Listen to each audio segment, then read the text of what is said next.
It's time for The Story Before the Story.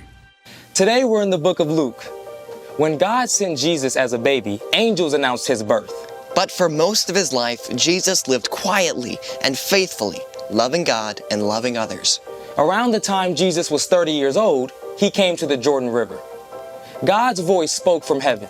"You are my son, and I love you. I am very pleased with you." Soon after, Jesus began to travel from town to town, teaching and healing. He chose a group of friends to share life with him. In everything Jesus said and did, he showed people what God is like. And over, he pointed out that what's on the inside matters most to God. Which is where our story starts. Take it away. Hey everyone, I'm Brian. And in today's story, well, things are going to get a bit thorny. Jesus had just chosen his 12 closest friends to help in his work. And when he came down from the mountain with them, a big crowd gathered. People had come from all over to hear him and be healed. Jesus did make many people well, but he knew that even more than their bodies, it was the people's hearts that needed help. So Jesus began to teach them many things. A good tree doesn't bear bad fruit, and a bad tree doesn't bear good fruit. Well, that makes sense, right? I mean, if you go up to a nice, healthy apple tree and pick one. But if you find a tree that looks twisted and stunted and pick some fruit, you're not going to want to bite of that. Jesus continued with the word pictures. You can tell each tree by the kind of fruit it bears. People do not pick figs from thorns, and they don't pick grapes from bushes. In the time of Jesus, figs and grapes were a super important part of what people ate. Figs represented peace and prosperity, and grapes stood for joy and celebration. Finding a good grapevine or fig tree was a big deal. But when Jesus and his friends walked the dusty roads, they would have seen other plants too, including thorny, bushy hedgerows and fig trees choked out by brambles. I mean, are you going to find grapes or figs on one of these? No, I think not. It quickly became clear to the crowd, though, that Jesus was talking about more than just trees and vines. A good man says good things. These come from the good that is stored up in his heart. An evil man says evil things. These come from the evil that is stored up in his heart. A person's mouth says everything that is in their heart. Mic drop. A healthy apple tree produces great fruit, and an unhealthy tree grows bad fruit. They do it without even trying.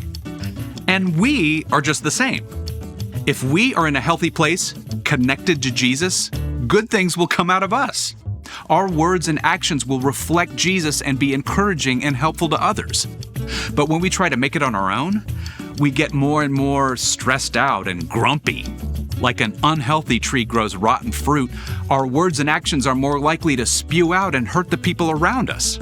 Who you are and how you're doing inside will always come out. You might be able to cover up and pretend everything's great for a while, but eventually, the pressure of trying to keep it together will just be too much. You'll end up saying and doing hurtful things, even if you don't mean to. So clearly, we want to be this and not that. Here's the good news. You get to choose which kind of tree you want to be. The night before he was arrested and gave up his life, Jesus told his friends, I am the vine. You are the branches. If you remain joined to me and I to you, you will bear a lot of fruit. You can't do anything without me. Boom, there it is. That's the key. Like a branch has to be connected to the vine or tree trunk to survive, we were designed for connection to Jesus. And when we're regularly learning more about Jesus and talking with him, things start to change inside. Over time, we become like good branches growing trees, growing good fruit. Now, being a good tree does not mean that you'll never say or do something hurtful, but it does mean that most of the time, your words and actions will be loving. And when you mess up, you can take it right to Jesus and ask for help. After all, you and every single person you meet are made in God's image. And when you follow Jesus, you can be confident that you will become a good tree, growing good fruit. The end. Okay, so if I were a tree, what would I grow? Maybe walnuts? Walnuts? Not a fruit. Yeah, but you're a little nutty. And you're a lot cheesy. The story, guys?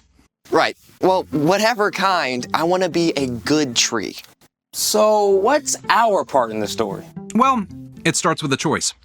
You don't live with integrity by accident. The journey begins by choosing to follow Jesus and then to stay connected to him.